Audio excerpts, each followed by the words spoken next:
I would like you to put in the chat either an A if you attended our part 1 of the general tips and tricks, or a V if you watched the video prior to today's session. And if you didn't do either, that's fine. Stay with us. You don't have to put anything in the chat. But if you wouldn't mind doing a real quick poll, that would be really awesome. My name is Maria Barnes. I'm the chapter president of Access Lunchtime Group for AccessUserGroups.org. And today is a co-presentation between myself and Crystal. And we are going to go through part 2 of general tips and tricks for the beginning developer. It looks like I got about 5 A's in here. So we have maybe a third of you that were at the first meeting. So we will, I think Crystal will show you a little bit later the link to the video recording of the last one if you're interested in looking at what we did in part 1. And we're just going to go back and forth regarding some of the tips and tricks. All right, so the first thing I want to talk about is forms. We talked about tables and queries last time. So if you're interested in tips for that, watch that recording. When you're creating forms, there's a trick, and that if you want to create a form about, say, the invoices table, you can go to the invoices table, and then you can go to the create button, and then you can select the form for that. And look at this. It uses the fields and creates a blank form for you. Go to design view here. Pull up our properties. It does it in a single form view, but you can of course change the view from there. You can delete fields in here or add fields, but it's a real quick way to have a default form. And I don't know, I kind of like the format that it gives you. It's fairly clean. A field is the contents of what's in a control, but the only thing on a form or a report is a control, and it can contain a field. Yes, so for instance, this is a control. It's a text box control, and you can bind that to a field in your data. This particular form happens to be bound to the invoices record source, and then you can bind text boxes or other kinds of controls to fields within that invoices table. But you can also make controls in your form that aren't bound to anything, like a button typically isn't, labels are not, etc. Yeah, you can have calculated controls or lookups to other data sources even. Other types of things you can do with the forms, you can use the create form wizard. Again, I'm going to drag this over just a little bit because I'm having trouble seeing with the stuff up here. The form wizard, and that's what you, maybe if you're an older developer, you're used to seeing a form wizard where you get several choices. It's still here, it's just not, right up front. You can use the more forms. Under more forms, you can get different types of forms. There's a multiple items, which is also known as the continuous form. That is where you can have multiple rows on one page, but that is different than the data sheet. A data sheet is one row per record, kind of like an Excel spreadsheet look. Multiple items or continuous forms, you can have, say, 3 rows worth of controls, and your kind of subform, if you would call it, is got 3 rows for one record, and then there's a space bar, and then you have your next record, etc. You also have the split form. That's a newer form, and that's where you have kind of a navigation area, and it can go to the left or the right or the top or the bottom.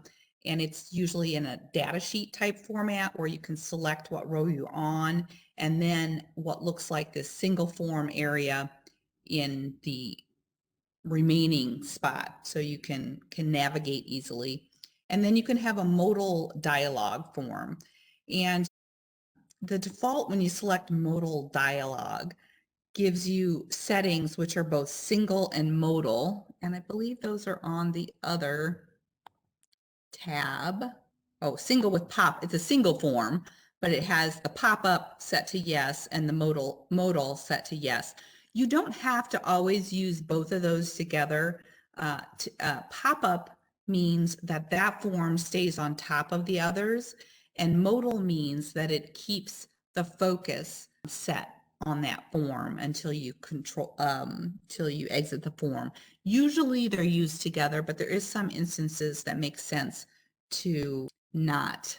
Also, then on the design tab here, we have a bunch of different options. So here are the control types that you can click on them. You can, like this example is a navigation control. This would be an option group. You just click on it to select it. I think you double click and then drop it where you want, that kind of thing. And this one happens to have a little wizard with it. Most of them do not. So you have that.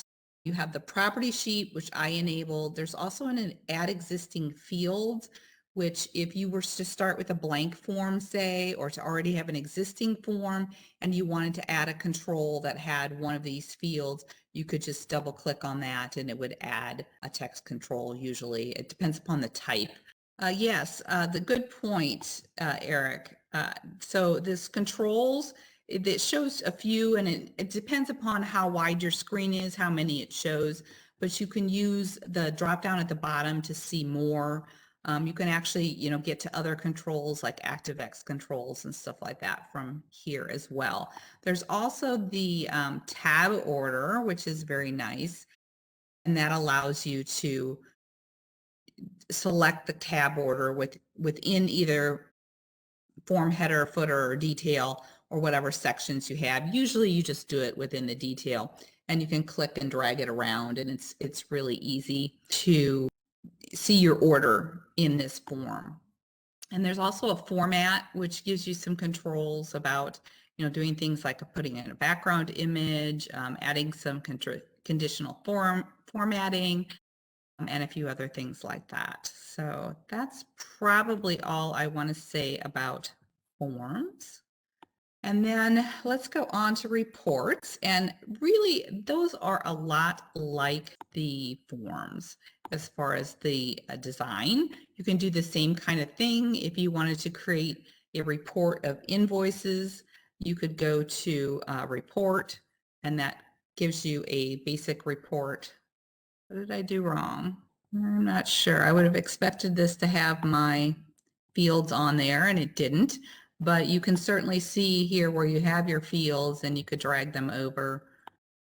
I wonder if the fact that I have the home form up, or I was clicked in here. Let me close out the home form. Let's try that again. There we go. This is what I expected to see. There are different sections of a report. If I pull this into design mode, you can see there's a report header, there's a page header, there's a detail, which is the guts of your report, and then there's an optional footer for each section that you have in your report. And just for clarity, the report header happens once at the beginning of the report and the footer at the end. And then if you happen to have multiple pages as you run the report, the page header and the page footer go at the top and the bottom of each page. And so, by default here, this comes with a page number, which is typical to have in the footer. In this case, they put the labels for the detail lines in the header, and so that will repeat each page, so it's nice and visible. You can also do things like use the group, sort, and total area, You can add a group. For instance, if you wanted to group on order ID, then that adds a header for that, and it is optional. If you look at this more area, you can do it. The default is with a header section and without a footer section, but you can change those values. And then you can put controls or labels or whatever you want in those headers. And then also with the grouping, you can do different types of grouping. You can group by the entire value, or, depending upon the type of field, there's different kinds of breakdowns you can use. It's very powerful. You can use or decide whether to keep this group together on one page. So for example, if you had, 3 orders that happened to print on this page and all but the last line of that order fit on this page, and then you saw that last line on a different page, that's not always desirable. So you can select the option to keep the group together on one page if you want. You can also add a sort, which is a little bit similar to the groups, although you don't get the headers, and it doesn't have that flexibility or the summing flexibility, but you can sort on, say invoice date. It might not make sense to sort invoice date first. You might want to sort invoice date before you grouped or something like that. But you get a lot of flexibility by using combinations of those, and you can have multiple groups and multiple sorts on your reports. There's also in the design tab, similar kinds of things. The design, arrange, and format, which is pretty similar to forms, and then there's an additional page setup area where you can switch to landscape, or you can set margins or the size of your report. Also, I wanted to point out something called a warning bar. So let me just make this have a warning. And I'm going to make my field bigger. Do you notice this green box up here? Pay attention to that. It's very powerful. If you click on it, it will give you a little drop down, and it will tell you what the warning is. For instance, it says this report's width is greater than the page width, possibly causing extra blank pages to be printed. And so it's super helpful to help you debug your report. You don't have to just print it out and debug it. It's great to pay attention to this warning bar. Also in the design view here, in property sheet, there are different types of views for the report. The default is report view. I really, in general, prefer print preview instead, and I wanted to illustrate what the two differences are on that. I think the first two that I have set up here, this one here is in print preview, so it prints on the screen, and then it gives you this toolbar where you can print from there, or you can export it or whatever.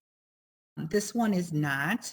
It will, and it just looks different, and it's set to go to whatever your default print is, which can be a specific printer. Also, I guess it doesn't do it on the report view, but on the print preview mode, if, for example, you turn your ribbon off and don't have your ribbon enabled, you can still right click if you don't disable these shortcuts or drop downs, and you have a powerful mini menu, but just by right clicking anywhere in the visible area of the report. Okay, one other thing to mention, the print preview version of the report process VBA behind the report if you have any events triggered in and have VBA code behind them. Report view is more like a web page, so most of the VBA gets ignored. There are some parts of it that do happen, but just as a beginner, it's best to just be aware of that. If you can't figure out why your VBA is running, you might check that on your report. All right, now we're going to talk about macros.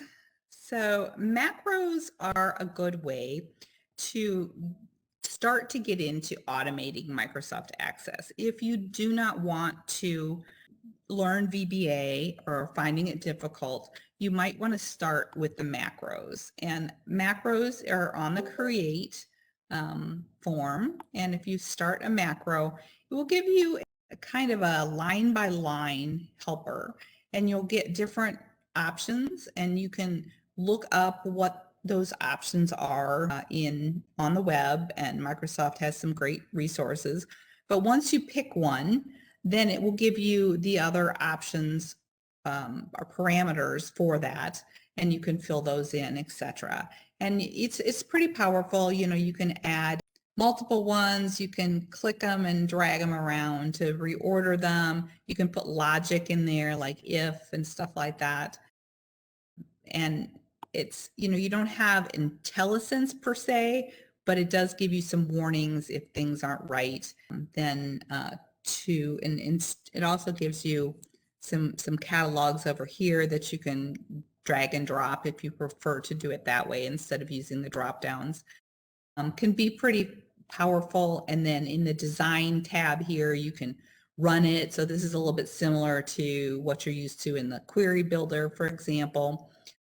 And you can save it by Xing out of it and saving it and naming it, and then call it from different places, like on a form event, for example. You can call a macro. You can also build a macro into a form event if you only need to have it be run within that form.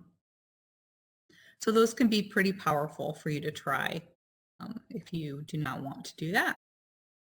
I think macros are a really, really good way to start learning how to automate with Access. And everything, almost every macro except for AutoKeys can be converted to VBA once you learn VBA. And I also want to point out that in Excel, macros and VBA are interchangeable terms, but in Access, they're actually two different types of objects. So you touched on it a little bit, Crystal. There is the capability of making what's called an auto exec macro. You just have to name it when you create it, auto exec, and you don't have to worry about the capitalization or anything. There's also this in Excel if you happen to be used to that. But the definition of auto exec is it automatically executes on open of the database. So that's a good way to get things set up. I don't typically do that. I typically name a startup form in our options and then put my auto exec code in the form open event of that. But there are definitely reasons not to do that and to do auto exec instead. We do have one question before we move on to AutoKeys. Someone was asking about setup options for things like forms. There is a lot of different options that you can have. For example, Datasheets, it has its own section where you can do various setups. There's different pieces of the object design like table design view, query design, form design, where you can use templates or set up certain behaviors. The specific question was about alternate back colors for every other row and every section. The answer to that, if you make a database called Blank.accdb in your default directory, that will be the template for any new databases you create. And that would probably be the place to put something like this, because I don't think there is anything in the options to just automatically turn that off. Yeah, it might be good to have an example of using a blank template. I know that I've seen people do it before. You can set up a whole, color scheme and that kind of stuff that you want to use in your application by doing that. Do you want to talk about AutoKeys?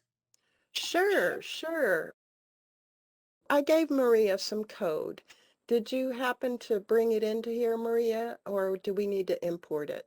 It is not imported, so you want me to go and Yeah, import just go it? to a module. So what I gave Maria was a BAS file. So go under the File menu and choose Import File and navigate to that BAS file I gave you and open it up. Do a debug, compile, now save. Click on the Save button. The BAS file has a name and it's called mod_report_PDF. So now Maria can just quickly go to this code, and what it is when you have an active report, it grabs the name of that report. Now this isn't perfect because it doesn't get your filters, but it's just a way to show you how you can use this AutoKeys. We're going to assign Ctrl-Shift-P to run this function. So when we're looking at a report, it can just automatically get exported to a PDF. Now, in order to make a shortcut key like that, we need to make an AutoKeys macro. So now that we have this code in there, now let's go to macros and make a new macro.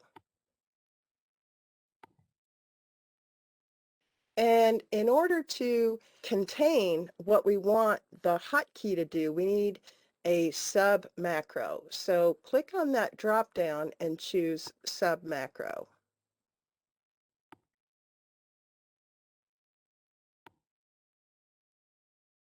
Okay. And I don't, Now she doesn't see it. How I don't. come? How come? Let's expand the ribbon and figure out why. See the show all actions? Okay, so that drop down isn't showing everything. Now click on show all actions. Now click on the drop down and you should have sub macro as one of the choices. Sub macro, you don't see it? You still don't see it? Try sub macro. Okay, you're showing all. There it is. Oh, there it is. There it is. Okay, so now it's like, what do we want to call this? So this is going to have kind of a weird name. It uses the shortcut codes for send keys, and we're going to call it caret, which is Shift-6. Hold down the Shift key and press number 6, and that's short for control. Now we're going to do a plus sign and P. And Little one? it doesn't matter. Okay. I don't think it matters. Okay, so now that's our hotkey. That's going to be what we do next. So now click on the Add New Action, and let's run code.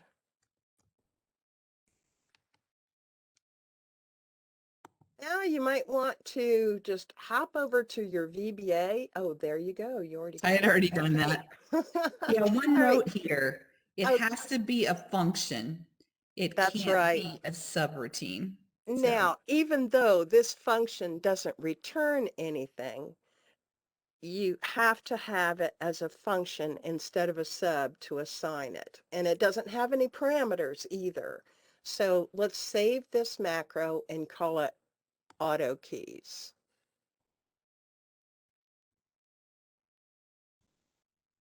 And capitalization doesn't matter, but Maria did the mixed case just to make it more clear what's going on. Now let's just open okay, she's got a report. So press Ctrl-Shift-P. Uh-oh. Oh, It maybe has to we be should public. Did we compile? Did we compile? We did. Does it have to be public? Maybe because you already had the report open. Close the report and No, maybe I open didn't it have again. it open. Would have to be Just public. opened it. Would have to be public. You guys probably haven't saved it yet. We did, I thought, but maybe I didn't. I'm pretty sure it has to be public though, unless you've tried this. Well, this is in a general module. It's public by default, right? But it can't hurt. Okay, so Not if you say private, of course. Well, let's try it without public then. Maybe it just, I didn't get things compiled or saved correctly. you got to move off the line to get the debug thing to come. Maybe in the macro, do a drop down. Does it let you choose? Oh, it probably Yeah, doesn't. that's a Let's good go idea. back to the AutoKeys macro. Oh, I remember. You got to put open and close parentheses. I wondered about yes, that. yes. Once you have the macro created, it will then appear in the drop-down under macros. I think it probably opens the What form Ben was saying is after the function name, it needs parentheses. like that. Okay, and that's one thing about macros that I don't like knowing VBA first is like that doesn't have AutoSense to tell you that. It does have other pointers that help you through. So I think some of it depends upon where you come from as far as whether you like macros or don't. All right, Ctrl-Shift-P. Yeah, there we Okay, go. so now, before she clicks on yes, what this is doing is it's running the code. So what the code does is it gets the name of the active report, and it assumes the path you want to put the PDF file in is your current database directory path, which is probably not where you want to put it, but just to choose a path that is there. That's what's being chosen now. And it's telling you the path and file name is created, and it's asking if you want to open it. So if you say no, the file is still going to be there. If you say yes, go ahead and click on yes, Maria. It will open it with whatever your PDF reader is. And there it is as a PDF. So one of the real disadvantages of Access is you create these beautiful reports and there's no way to share it unless somebody's using your database and they can get that report unless you can export it to a format that anybody can open. And so PDF is a really good choice to do this. All right. Oh, Ben, yeah. This PDF code isn't perfect because number one, it's not considering filters. It's not considering what you're actually looking at. It's just getting the report name. So yes, it does rerun the report. Good question, Ben. We're on to you, Crystal. Do you want to share your screen? Okay, yeah, let me do that. So while she's getting ready, Peter Cole shared a link to a presentation he did for us about themes. And I knew I had heard it somewhere, Peter. He does talk about the blank database and using themes. Oh, He's great, quite the great. expert Peter, at why it. don't you unmute for a minute and talk about that a little more? Because I think that's a really important thing for people to know about. Peter was having difficulties with his sound earlier, so I suspect that's a problem. Okay. Well, that's a shame. Thanks, Adrian. In part one, I showed a lot of shortcut keys that you can use to enter data, select cells and ranges, and move around in Datasheet view and forms and reports. You can download this handout for yourself from AccessUserGroups.org. Lots of shortcuts here, and hopefully they'll help you as much as they help me. What I'm going to show you next is making good use of the Quick Access toolbar.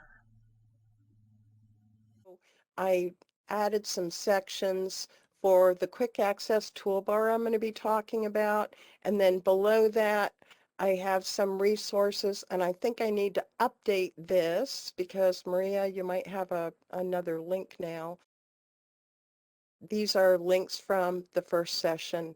And then now I added on templates, and I made a video for getting the Northwind database template for Microsoft Access. So if you don't know how to do that, you can watch this video. Templates are a really great way to learn Access. Oh, well, templates that have data, because you can play around with them.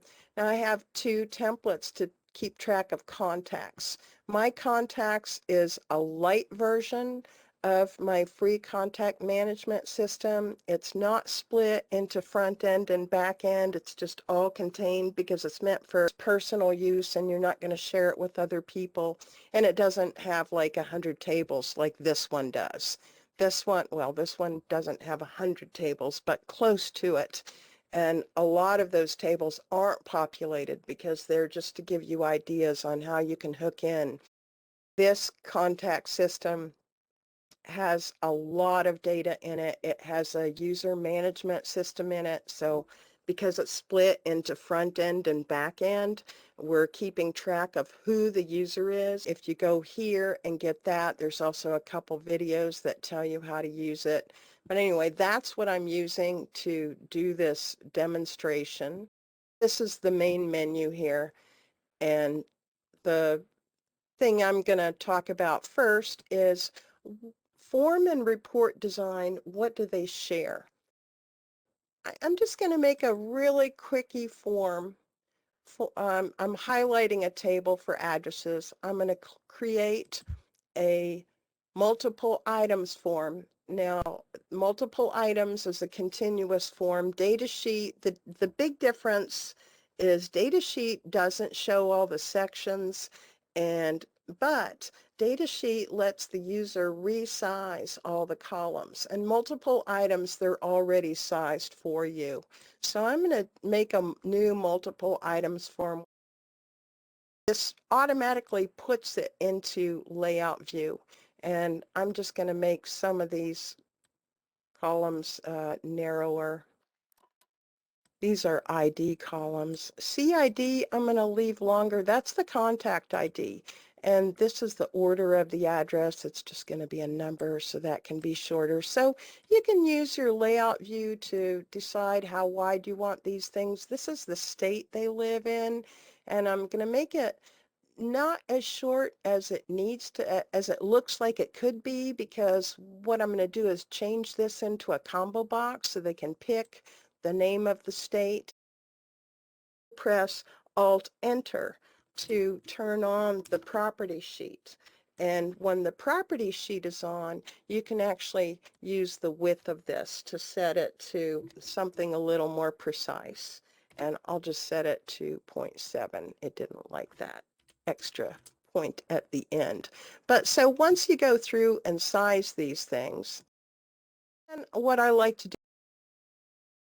do is go into the design view of this. I don't really like how it made this so tall, so I'm going to just come to the bottom of the detail section. I like to drag it down a little bit so I can actually see the bottoms of the controls. And what I'm going to do is drag one of these up, and that resizes them all. Now I'm going to double click and do a best fit.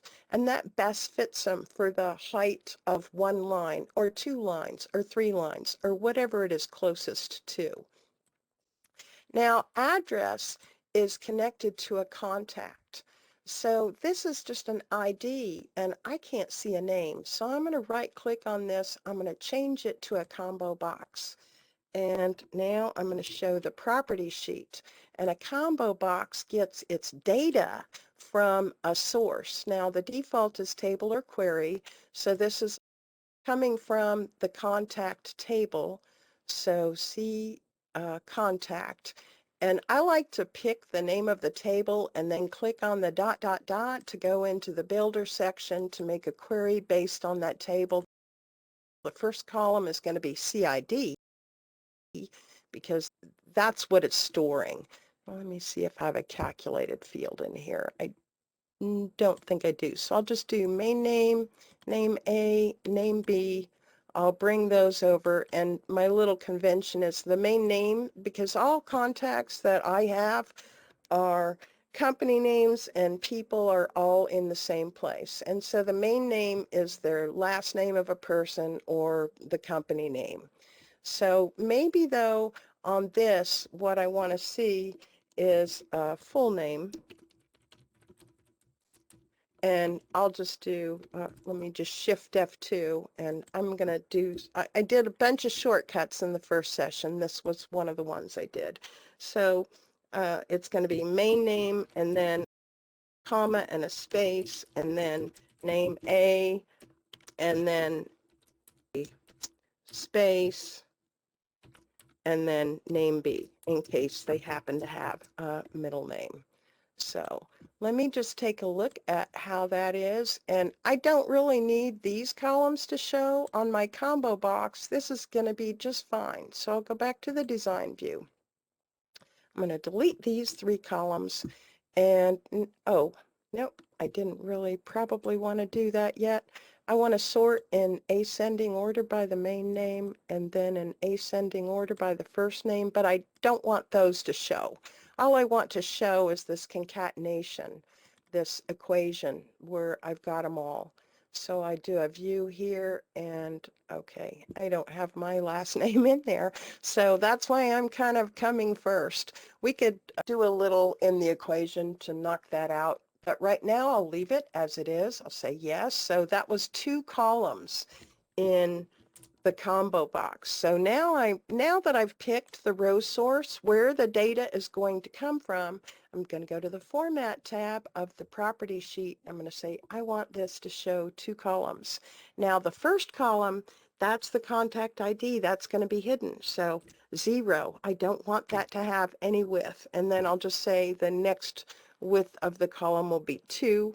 And I'll just tab, list row 16, that's fine. List width, what I like to do is add the column widths and then plus 0.2 inches for a scroll bar. Now, those of you that use the other system, you're going to want to add 0.5 centimeters for the scroll bar. So I'll just do 2.2 inches here. And now if I go take a look at the form view of this, I have a drop down here that shows names, but internally it's still storing the contact ID. Now what I want to show you is once I'm kind of got these sized the way I want them to be, I'm just going to close up this space a little bit. What I like to do in a continuous form is I like to then remove this layout. So under arrange, a lot of new people don't realize, like they try to drag something around and the whole thing moves. I'm going to undo, Control-Z, but I'm going to remove this layout. And now if I drag something, it'll just move and nothing else moves. So what I like to do also is if you go into the ruler and notice that as I click in the ruler right here, there's a line across. Everything that touches gets selected. Now I'm just going to drag this up a little so all of that is selected. Now on the property sheet, what I'm going to do is go down here on the Format tab. I'm going to remove all this padding. That's the extra space around your data. And now what I can do is use my quick access toolbar to align all those to the left and align them to the, well, I need to just pick these to align to the top. I can align to the top. So I love using this quick access toolbar, and I have information about the quick access toolbar on my web page here. This quick access toolbar that I'm using, you can download my customization file, and I made a video on how you can bring it into your own application and use it. Just shows you how to customize the quick access toolbar. So that's what I'm using here, and I have the shortcut keys on my quick access toolbar for aligning the controls. So now when I go into the form view, just like I converted this to a combo box from a text box, I could convert this thing that collects state into a combo box to show me my state names as well. You can use the wizards to create forms for you, and then you can modify them however you like. And if there's any questions about forms or anything that I've talked about, type them into the chat, and I'm sure one of the great experts that's connected is going to have the answer for you. Let me go into File Options. This is the dashboard of your car. It's how comfortable you are getting there. It's the radio station that you're listening to. It's the temperature inside your car. It's your comfort. It's what you want when you're working with Access. Current database is the only one that actually gets saved with the database itself. All the other options are just your environment. That's your dashboard of your car. But current database is actually saved with your database. So you can set up application title. If you want a display form, I'm showing the main menu form. Now, I like to show document window options as overlapping windows instead of tabbed documents. And that's so I can see more than one thing at a time. I'm just going to cancel this for a minute to show you exactly what I mean. If I open something else, I can see both of the windows at once. I love that. Now the tabbed documents, you just switch from one tab to another and you can only see one thing at a time. So I like to see more. At first I thought the tab documents were really great, and I think they are maybe for beginners, but I think as you use Access more, you might like to be able to have windows. I like to set my default text field size to 50 instead of 255, which is the default. You need a lower size for indexes. When you make indexes, and we talked about indexes in part 1, indexes are not dynamic. So even though your field size might be 255 and it only is keeping track of the 7 characters that you put in there, an index is going to take all 255. But the problem is after 220, I don't think an index is valid. So you really have to look at the size. I didn't change this. I did delete everything that was in the auto index. I don't like Access making auto indexes for me. We talked about this in part 1 also. I'm going to go down a little bit and, oh, actually, let me just general default database folder. If you have a Blank.accdb template, this is where it's going to look for it, wherever your default database folder is. I like to change this. I like to keep everything in directories that I create as opposed to directories that Windows makes. If we go into Datasheet, you can set your size, how big you want your font, and stuff like that. Object designers, we were just here. Okay, proofing, you can look at that if you want. Language client settings. Now here's the things I change in client settings.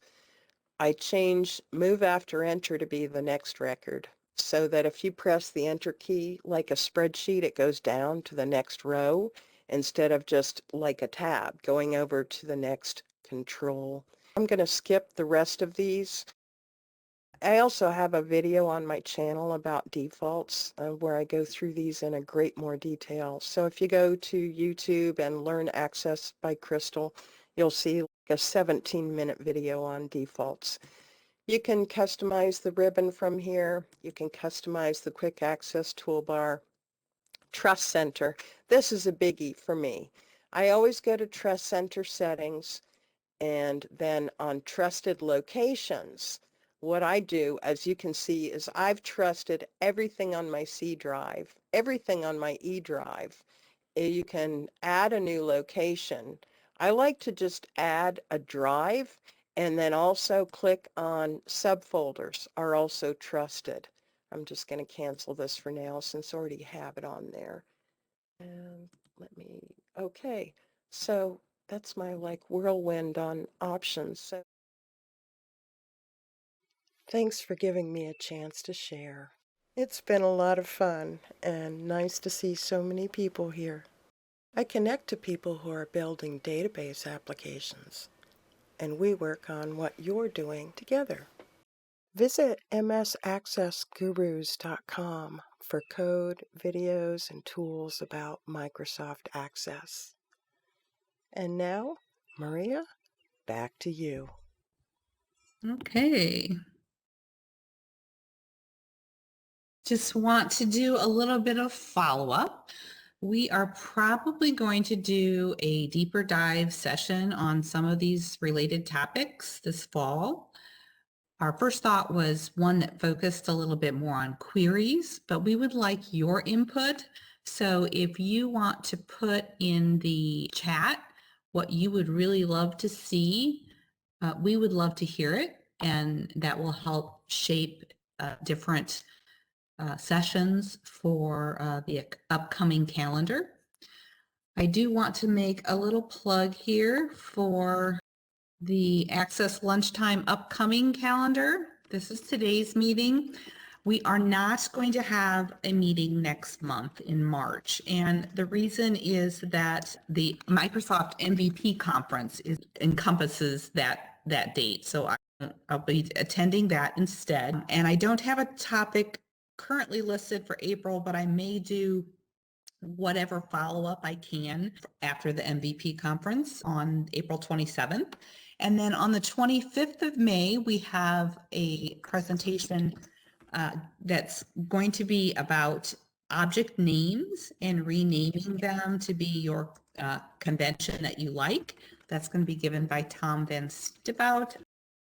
We'll actually take a break probably in June and July, and then pick back up starting in August. So I'll get that calendar updated. Also want to just give a list of resources here for you, and I will publish this as a PDF so that you can have this information as well. On the AccessUserGroups.org lunchtime section, there's a blog entry, and so that's where I will publish the PDF first, and then also Crystal may put a link to that in her page that she was showing that we put in the chat. And eventually, once we get the recording of today published on YouTube on the AccessUserGroups.org channel, we will have a link to the presentation PDF there as well. But this is the link here to Crystal's Access shortcut keys and QAT information. There's some links about how to join the lunchtime user group. You don't have to join to come to the meetings or webinars, but if you want an email reminder, then I would suggest joining. This beginners group is another group. It's really for basic beginners, not beginner developers. You or someone that you know may benefit from that. And then this is my contact info and Crystal's contact info. So thank you so much for joining us today. We do have a couple minutes here for questions, and I know some of you are furiously typing in the chat, but if you want to unmute at this time and ask a question, feel free to. It's been really fun presenting with Maria. Yeah, this back and forth is kind of fun. I enjoy it. Yeah, and we had fun planning on what to say. So I hope that everybody here, had a good time too. And long live Access. Well, and we also appreciate several of you who have been developing for a while put in a couple pointers and like Peter with his themes and stuff like that. That's hugely helpful to us because we don't always think about everything. So thank you for your participation in today's event. It's really great to have the experts in the chat doing what they're good at. There was a question earlier by Liz, or a comment I should say, about the difference between fields and controls, and it was sort of halfway through. I wonder, Liz, can you explain what you found confusing? Yeah, No, Liz. I'm doing multiple things. I'm actually not confused, but David had posted a question about why does Microsoft say, that controls or fields, and so I was trying to explain that if you have a text box that's bound to a field, and that would be confusing to some people.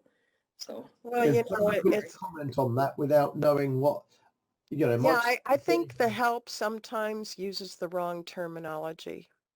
Oh, does it? Yeah, sadly. If you find a spot of help that is confusing, let one of us know, because that Microsoft really does, they respond to that and they try to clean up stuff that's confusing. And I think you can also rate the help. If you give it like a down, thumbs down or whatever, they will pay attention to that and edit it. But if we know specifically what's confusing, that would be helpful in getting it straightened out. Yeah, and So it's good to give them thumbs up too. Yeah, yeah. Like that was a exactly- really good explanation. Yeah, So- one of the great advantages we have with help is Jeff Conrad. And he's explained that when you give feedback, whether it's positive or negative, you will always have the option of explaining why you're giving that thing. So if you ever see on one of the Microsoft pages something that you feel is wrong, put a feedback in there and they will read it. They get frustrated when they say, no, that was rubbish. And sorry, I might be able to explain a little bit about this, a control and binding it to a field. So a control is really just an object, but there are properties that exist on each one of these objects, and Access quite often identifies default field or default properties of an object. So typically this is like the value property on a text box. So when you assign a text box to something, what you're really doing is you're assigning the value property of the text box to the thing. So that can be a little confusing, but that's what's going on.